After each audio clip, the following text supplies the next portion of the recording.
Hello everybody, this is Crew1234 with Mr. Power Game Reviews. Today I'll be reviewing Shin Megami Tensei Imagine Online, otherwise known as Megaten. Shin Megami Tensei Imagine Online is hosted by Area Games and it was developed by Atlas. People who don't know what Atlas is, or Shin Megami Tensei, Persona, Devil Summoner, all those games fall under that. So going into Megaten, which is the other name for Imagine Online. Megaten is a MMORPG, and I think it works a lot better than most MMORPGs on the internet. So a little roadmap for what I'm going to do. I did enjoy this game, and I don't really have any complaints about the game. So, expect good things in this review. Yeah, I know, it's weird, right? Okay, so going into the review. I guess I'll start with the skill system. Now, the skill system in this game doesn't work like, say, World of Warcraft, where you're limited to certain skills for certain classes. In this game, you can do really whatever you really want, just as long as you're willing to train up each and individual skill. You do have a skill point limit at 18,000, but I'm a level 23, and I'm almost max classes on 4 or 5 skills, and I'm nowhere near 18,000. So trust me, you really get to customize your character pretty well. It runs very much like, say, Dungeons & Dragons, which is a tabletop RPG, but runs under the same system where you can kind of do whatever the hell you really want. This works really well for me because I don't really like playing as a singular class. So I'm a mage, healer, ranger right now, and my friend is a melee healing mage, and this balance really works for when we're doing it. Now, going into the social part of this, opposed to, say, World of Warcraft, where, if you're of different factions, you can't associate with each other for some really unexplained reason. I guess it fits better with storyline, but this is an MMORPG. We don't really need storyline that much. Well, on this game, there are 3 factions. There's the neutral faction, there's the Gaians, who follow chaos, and then there's the Messians, which follow law. Now, see, if I'm part of the Messians, which you're neutral for a large portion of the actual main storyline of the game, but if I'm a Messian and my friend is a Gaian, we can still hang out with each other, we can still write dungeons, we can still associate. This works really well because this allows you to balance between whether or not you want chaotic demons and lawful demons. And if you have both, easily, I mean, you can still use chaotic demons as a lawful person, it costs a little bit more to summon them. But see, this really works well because of the strategy system. So, there's a lot of strategy in this game that isn't really present in World of Warcraft. Furthermore, there are a lot of weaknesses and whatnot throughout this game, for instance, very similar to the Persona games, where if you hit them with the weakness, they're down for the count. And this works really well, because then you can strategize based on the weaknesses of each demon in the room, and actually set up a plan of attack, which isn't necessarily present in World of Warcraft, where once you get your strongest attack, you basically button mash that button over and over and over again, with the occasional hitting of an HP or MP potion, depending on what you are. Healing in this game works pretty well. It's not too terribly overpowered. Quests in this game are really nice as well.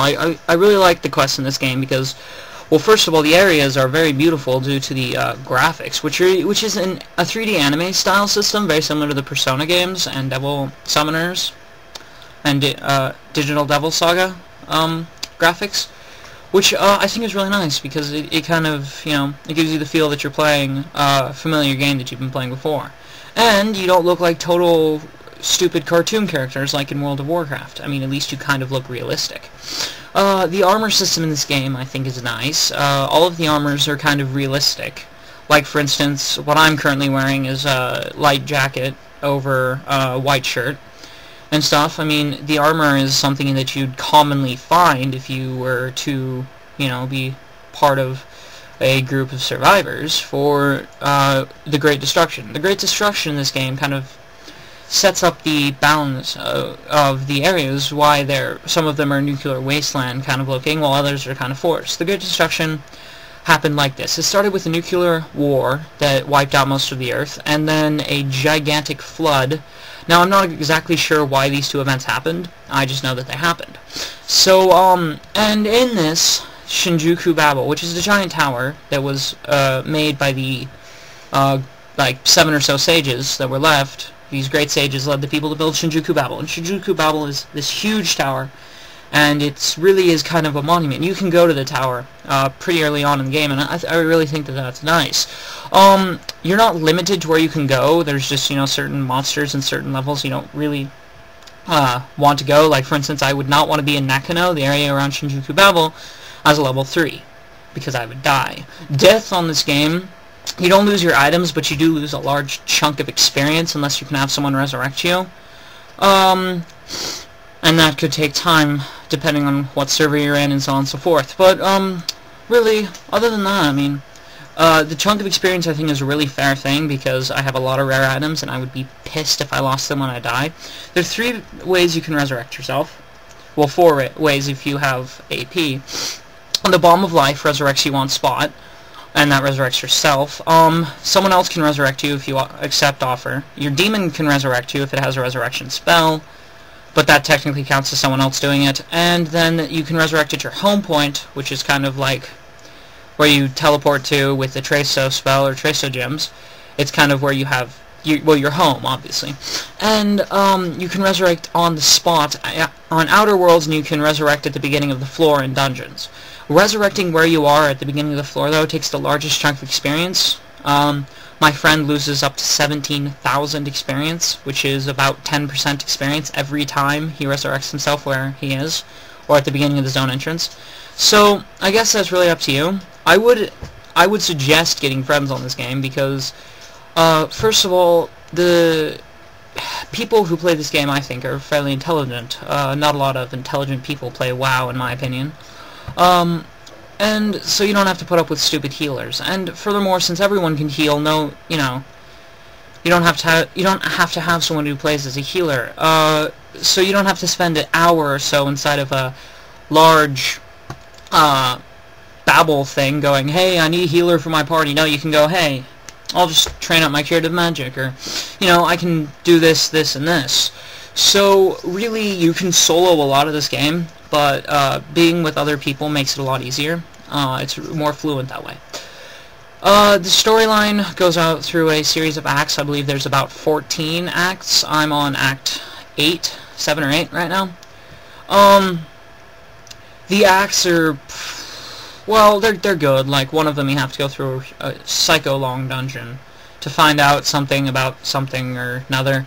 But yeah, they kind of, everyone in this game is a demon, buster or something like that. And basically what that means is you team up with demons and summon them to aid you in combat. The demons are like Jack Frost, essentially the Personas from the Persona game, or the Devils from Devil Summoner. Really, a lot of the games are very similar. Now, while some of the design art has changed on them, for instance, Angels is slightly different than in the Persona games, they're really all the same. So if you've played the Persona games, then you have kind of an edge over this. Certain demons are stronger than others, and so on and so forth. But yeah, in a nutshell, Imagine Online is a pretty awesome game. I would suggest downloading it through the download link here on the side. My username is Ilathin, and I'll put that on the, and that's also in the video description. So I have a clan if you want to join. But yeah, I would suggest downloading this. It's 100% free. You don't have to buy AP to play the game. So yeah, thank you for watching, and I'll bring some more reviews later. Oh, and on a final note, it can be found at megaten.ariagames.com. Thank you very much.